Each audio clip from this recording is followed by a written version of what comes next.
나이 드신 분들의 상안검 성형수술이라고 해서 특별하게 획일화된 디자인을 하는 것보다 환자가 원하는 것에 1:1 맞춤 디자인하는 것이 중요하다고 생각합니다. 눈매가 너무 매서워지거나 눈을 너무 또렷하게 뜨고 있는 듯한 인상을 받을 수 있는데요. 또 하나 걱정하시는 것은 애교살이 없어진다는 얘기가 들었는데, 환자분께서 걱정하시는 부분 충분히 어필해 주신다면 그런 부분을 반영해서 맞춤 디자인을 하고 수술을 진행한다면 걱정하지 않으셔도 될 것 같습니다.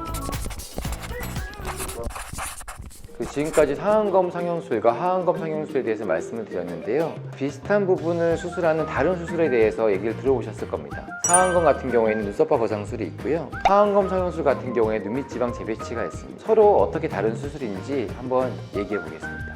상안검은 우리가 쌍꺼풀 만드는 라인, 눈꺼풀에 절개가 들어간다면, 눈썹과 거상술은 말 그대로 눈썹 밑을 당기는 거기 때문에 눈썹 아래쪽 라인에 절개가 들어가게 됩니다. 가장 큰 차이점 중에 하나는 눈썹과 거상술은 일반적으로 늘어진 피부만 절제해주는 거라서 이 아래쪽의 눈꺼풀의 피부는 되게 자연스럽다라는 것이 장점이 될 수가 있고요. 반면에 단점으로는 쌍꺼풀을 만드는 수술은 아니기 때문에 어떤 쌍꺼풀이 생기지는 않습니다. 하안검 성형술과 눈밑지방 재배치는 사실은 좀 많이 다른 수술이긴 합니다.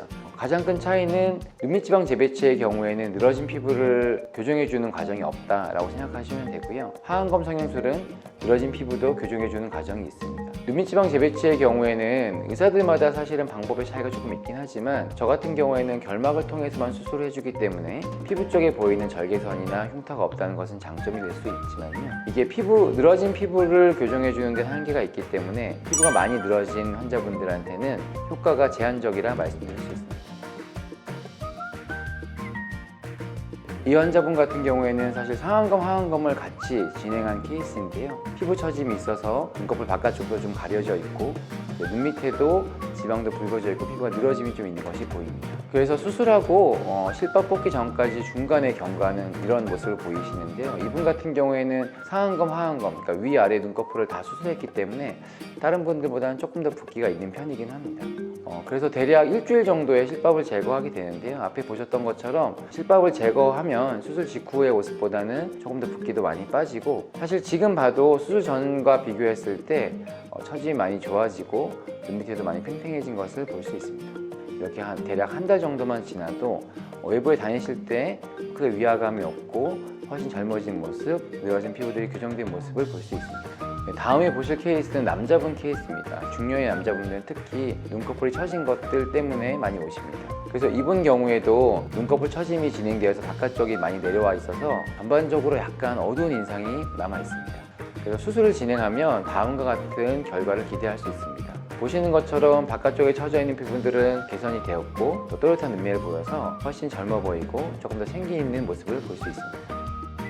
다음에는 하안검 성형술을 시행한 환자의 사진을 보여드리겠습니다. 이 환자분도 보시면 눈 밑에 붉어짐이 되게 도드라져서 그 밑으로는 약간 이렇게 패여 있고, 그것 때문에 전반적으로 피곤한 인상을 갖게 되는데요. 이렇게 피부 처짐이 있는 경우에는 눈밑지방 재배치만 하는 것보다는 하안검 성형술을 하는 것이 조금 더 적절한 수술이라 할 수 있습니다. 수술 후 경과를 보시면 늘어져 있는 피부도 충분히 개선이 되었고, 무엇보다도 붉어져 있는 부분들이 평평해짐으로써 나이 들고 피곤해 보이는 인상, 다크서클이 넓게 내려와 있는 듯한 인상이 개선된 것을 확인할 수 있습니다. 환자분들께서 수술에 대해서 막연하게 생각하신 부분들도 있고, 부작용에 대해서 들은 것도 많으시기 때문에 걱정도 많으실 거라 생각합니다. 그럼 부작용을 줄이는 게 저희 의사들이 할 일이라고 생각합니다. 따라서 부작용에 대한 걱정은 저희 의사에게 맡겨주시고, 저희가 환자들 각각의 눈높이에 맞춰서 충분히 설명을 드리고, 걱정되는 부분들, 예상되는 결과들에 대해서 잘 설명드릴 수 있도록 하겠습니다. 이상 아모드 정형외과 원장 박동건이었습니다.